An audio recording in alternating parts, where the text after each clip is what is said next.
अभी यहाँ पर प्लांट सेल्स के बारे में बात करेंगे। प्लांट सेल्स के फंडामेंटल ऑर्गन्स तो एनिमल सेल के जैसे ही होते हैं, पर प्लांट के स्पेशल कैरेक्टर और बिहेवियर को देखते हुए कुछ और चीज़ें भी होती हैं जो एनिमल सेल से इनको अलग बनाती हैं। मुझे तो ये एनिमल सेल जैसी ही दिखाई दे रही है। बेसिकली तो सेम ही है, जैसे सेल मेम्ब्रेन, पर प्लांट सेल में सेल मेम्ब्रेन सेल वॉल से सराउंडेड होती है। ये सेल वॉल सेल्यूलोज नाम के एक नॉन लिविंग सब्सटेंस से मिलकर बनी होती है और इसका काम सेल वॉल को एक डेफिनिट शेप और रिजिडिटी देना होता है। इसके बाद साइटोप्लाज्म वैसे ही पूरे सेल में फैला हुआ। इसके बाद न्यूक्लियस वैसा ही जैसा एनिमल सेल में, और उसके वही काम क्रोमेटिन फाइबर्स को क्रोमोसोम में कन्वर्ट करना, रिप्रोडक्शन में इम्पॉर्टेंट रोल प्ले करना। हाँ, यानी सारे काम एनिमल सेल जैसे ही।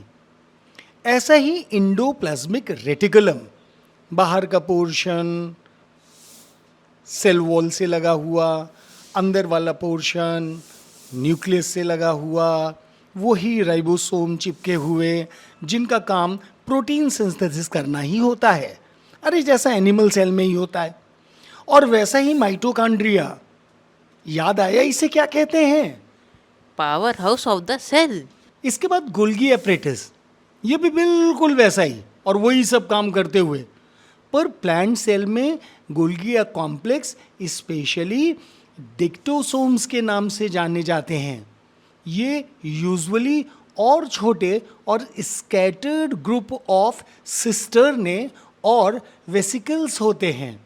काम अभी भी वही होता है, एंजाइम का सिक्रेशन करना, पैकेजिंग करना और ट्रांसपोर्ट करना। इसके बाद लाइसोसोम्स, इनका भी वही काम अभी भी सुसाइड बैग्स के तौर पर ही जाने जाते हैं। याद रखना, सेंट्रोसोम्स प्लांट सेल में नहीं होते हैं, ये केवल एनिमल सेल में ही होते हैं।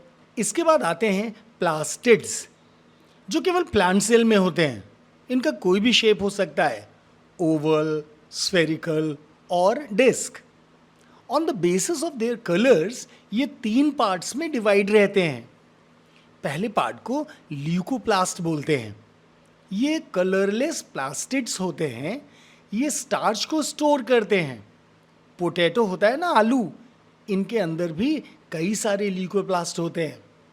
इसके बाद क्रोमोप्लास्ट आते हैं। The term chromo belongs to colours, और ये कोई भी कलर हो सकता है, जैसे येलो, ऑरेंज और रेड। ये जर्नली फ्लावर्स की पंखुड़ियों मीन्स पीटल्स या फ्रूट्स में होते हैं। इनके कलरिंग सब्सटेंस, जिसे पिगमेंट भी कहते हैं, एसोसिएटेड रहते हैं। येलो कलर्स के पिगमेंट्स ज़ैंथोफिल्स और ऑरेंज कलर के पिगमेंट्स को कैरोटीन कहते हैं। कुछ कलरिंग पिगमेंट्स जैसे एंथोसिन्स ऐसे होते हैं जो प्लास्टिड से एसोसिएट नहीं होते हैं। वो सेल में वैक्यूल्स में स्थित रहते हैं और फ्रूट्स और वेजिटेबल को रेड, पर्पल या ब्लू कलर देते हैं।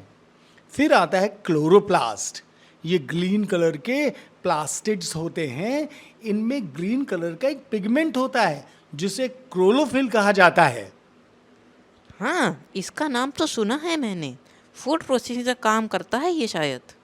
बिल्कुल ठीक सुना है आपने। इनका काम सोलर एनर्जी और कार्बन डाइऑक्साइड को ट्रैप करके स्टार्च और शुगर का निर्माण करना होता है। इसे ही फोटोसिंथेसिस कहा जाता है।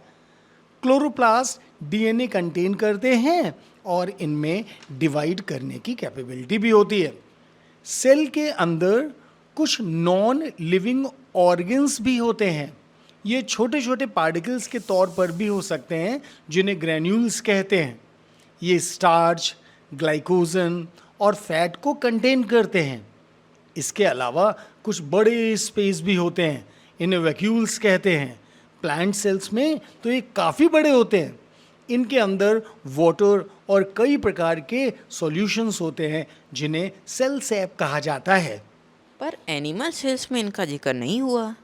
हाँ, होते तो एनिमल सेल में भी हैं, पर इनका साइज बहुत छोटा होता है। यहाँ पर चलो एनिमल सेल और प्लांट सेल के बीच के बेसिक डिफरेंस को भी देख लो। सबसे पहले सेल वॉल। प्लांट्स में ये इंपॉर्टेंट रोल प्ले करती है और सेलुलोज से बनी होती है, जबकि एनिमल सेल में इसकी ज़रूरत ही नहीं होती, तो ये प्रेजेंट भी नहीं होती है।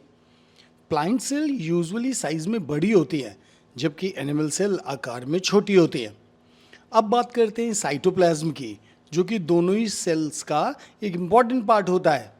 प्लांट सेल में साइटोप्लाज्म बहुत ज़्यादा डेंस नहीं होता है और मोस्टली पेरीफेरी की तरफ पुश्ड रहता है, जबकि एनिमल सेल में ये थोड़ा थिक और डेंस होता है और पूरे सेल में बराबर से फैला होता है।